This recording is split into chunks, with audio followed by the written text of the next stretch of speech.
Alright, this is Andrew Jelly with Jonah Home Inspections. We're doing a scope here today at 925 Southwest Temple. Got the camera pushed out 105 feet to the city connection. Now we're going to pull it back and record it and see what we find.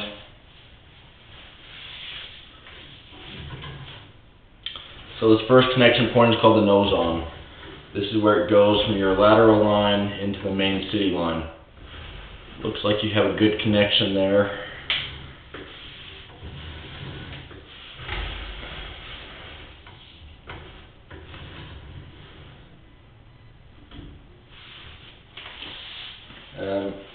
Pretty quickly it looks like it transitions to cast iron.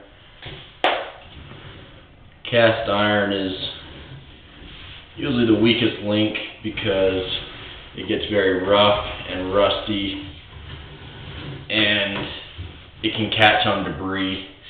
I saw several areas in this line that was holding, it looked like either toilet paper or wet wipes. You can see a little bit caught on the side there. You always want to avoid flushing wet wipes or disposable wipes down cast iron lines. Cast iron will rust and get very rough and it starts to flake and eventually it needs to be replaced.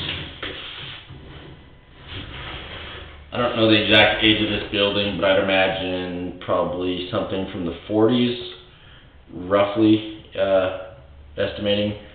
And I've definitely seen a lot of cast iron lines from that time that have already been replaced. Here's a little bit of a flat spot where we're holding some water. That's an area where you don't have as good of grade, and so the pipe is kind of flat or has a belly. That can allow waste to build up and create a blockage.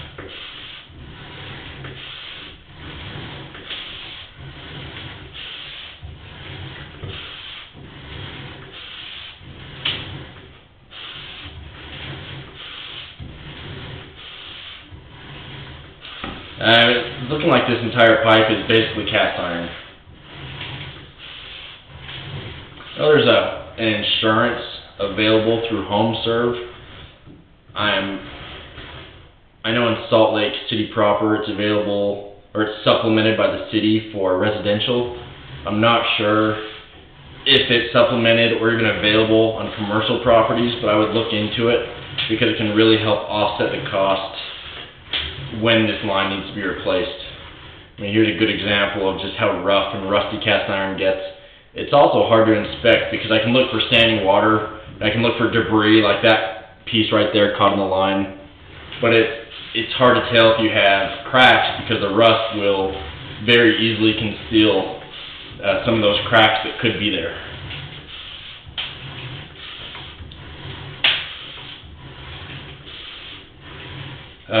One option you would have is to do a liner, which is where they blow a liner through the line and then they harden it, and it's like having a new pipe inside of this pipe.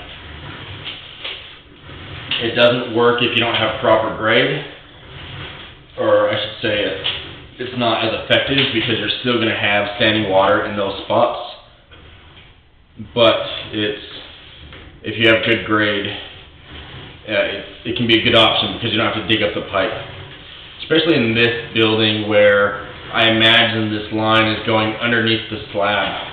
It would be really difficult to access because you'd have to break up the floor. Lots of debris. I mean, that's probably half a dozen pieces of wet wipes or waste caught in the line. Once a few of those pieces get caught on the same area, that can create a blockage, which can lead to a backup.